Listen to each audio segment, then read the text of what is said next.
yang menarik karena Pelangi itu kan berhubungan dengan banyak warna tapi sebuah harmoni. Dan story ini secara premis gitu ya, tentang harmoni juga, bagaimana seorang anak manusia, si Pelangi ini mengensemble para robot yang awalnya saling berantem, saling gak akur karena berbeda negara, lantas dengan keluguannya Pelangi menjadi sebuah harmoni yang indah di ujung. Itu secara konsep. Kalau secara cast, ini sebenarnya emang bicara apa ya? Bisa dibilang ini meant to be kali ya. Jadi pada awalnya, setelah gagasan pertama film ini, saya tuh mau bikin mungkin bahasanya teaser atau MVP, minimum viable product. Ini kayak sampel, nih looknya bakal kayak gini nih. Kita butuh aktor dong. Kita belum assuming nyari aktor yang bakal memerankan Pelangi di filmnya. Aktor siapa aja deh, yang penting face-nya cocok, look-nya cocok. Tahu-tahu dikenalin sama Messi. Entah kenapa sejak pembuatan teaser itu, saat abis itu kita mendevelop ceritanya, mendevelop banyak kali treatment, wajah yang muncul di kepala tuh pasti wajah dia gitu. Jadi emang tidak pernah lepas dari, ya saya nggak tahu itu namanya apa ya, mungkin meniru dari awal, emang Messi adalah Pelangi. Sebenarnya saya nggak tahu lah. Terus kita membutuhkan banyak karakter lain, sama sih, misalnya Lutesa ada Mario juga sesuatu yang saat ada bayang-bayang di kepala tuh kayak udah ini karena udah nggak tahu ya, saya tuh kalau nulis ada gambar di kepala. Nah, gambar itu yang biasanya saya ikutin dulu nih buat coba deh, mungkin dia mau, dan ternyata alhamdulillah sama mereka direspon sangat baik, dan ternyata pas ngeliat di frame juga bagus-bagus banget. Saya sih senang banget lah buat mereka. Mas Supi, ini kan prosesnya kan dari tahun 2020 ya. Mungkin apa sih yang bikin prosesnya itu tuh lama dari segi cerita atau teknisnya? Jadi yang bikin lama sebenarnya bukan bikinnya. Tahun 2020 saat kita mau bikin film ini, nggak ada teknologi di Indonesia yang bisa mensupport kebutuhan kita. Karena VFX itu sangat mahal, sangat rumit. Saya juga nggak mau bikinnya tuh jelek, nanggung, bukan jelek kali, nanggung. Jadi dan saat itu sudah ada teknologi seperti ini, tapi di luar, dipakai sama Star Wars, Mandalorian di Amerika. Jadi di saat kita bersepakat, saya sama Denny bersepakat untuk bikin film ini, saya minta waktu sama Denny, boleh nggak?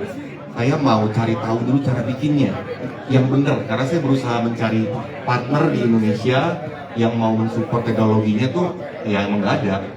Jadi proses kreatif setelah bikin teaser pertama, saya berhentiin dulu, kita ngebangun studio ini, jadi kayak bikin pabriknya dulu gitu. Itu mungkin it takes time, karena 2 tahun R&D, 1 tahun kita butuh ini studio tuh menerima klien banyak supaya kita terlatih dengan beragam job lah. Nah, awal 2024 baru Project Pelangi Demas kita bawa kembali ke studio ini. Jadi kalau kita bicara secara produksi, mungkin 1-2 tahun sebenarnya. Sebelumnya itu adalah kita pakai buat kreatifnya, kita bikin skrip, kita punya waktu buat mendevelop karakternya, kita punya waktu buat mendevelop teknologinya. Jadi kita gunakan untuk benar-benar fokus sama kreativitasnya.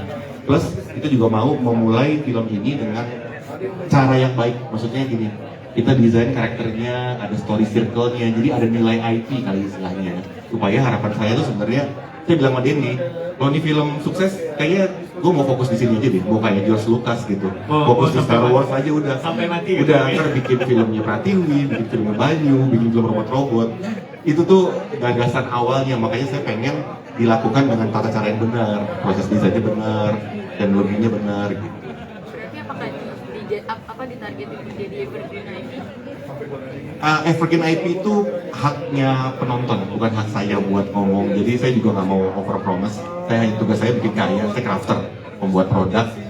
Sebaik saya bisa pastikan ini produk saya buat dengan hati dan sebaik-baiknya, all out.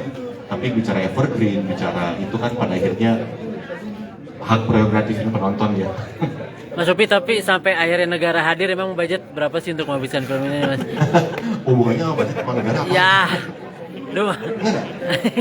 Saya alhamdulillah negara hadir. Hari ini saya kaget karena tidak pernah ada rencana sebelumnya.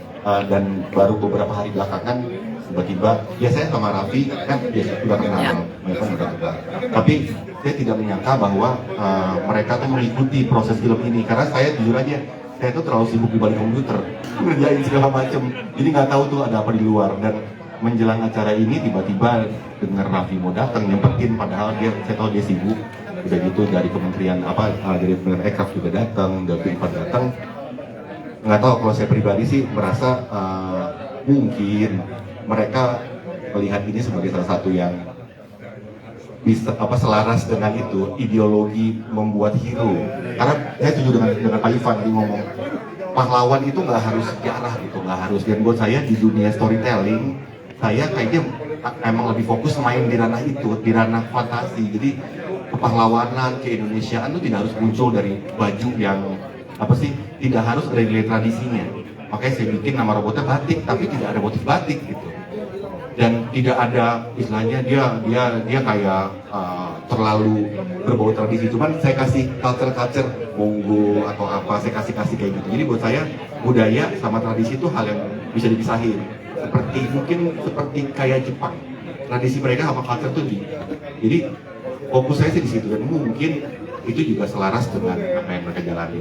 Nah, film seperti ini menghabiskan biaya berapa, Mas Upi, kalau boleh tahu? Biaya urusannya Pak Deddy ya, saya tukang khayal. Saya nggak mau tahu.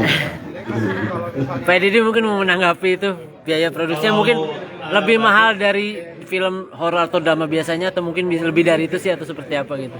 Kalau budget, saya tidak akan menyebutkan nomornya berapa. Tapi yang pasti dengan teknologi yang kita punya, kita mampu mengefisiensi inline sama kualitas yang dihasilkan. Dan masih cukup berani saya untuk memproduksi dengan apa yang sudah kita spending sampai sejauh ini, dan harapannya sebetulnya mudah-mudahan ini nggak berhenti di sini.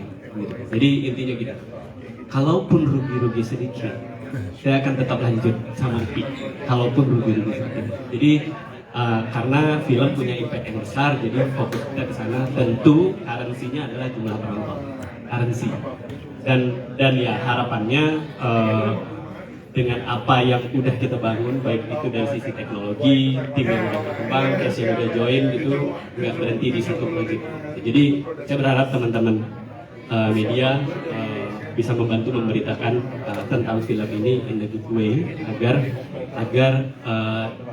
kita tidak berhenti di sini dan lanjut terus. Seperti yang Upi bilang tadi, dia juga bilang ke saya sebelumnya, kalau ini jalan, gua akan berhenti mengerjakan proyek lain dan gua akan mengerjakan proyek ini sampai gua meninggal, katanya. Jadi bisa dibayangkan sejauh itu mimpi yang kita coba bangun. Jadi mudah-mudahan kita bisa bersama-sama mendukung.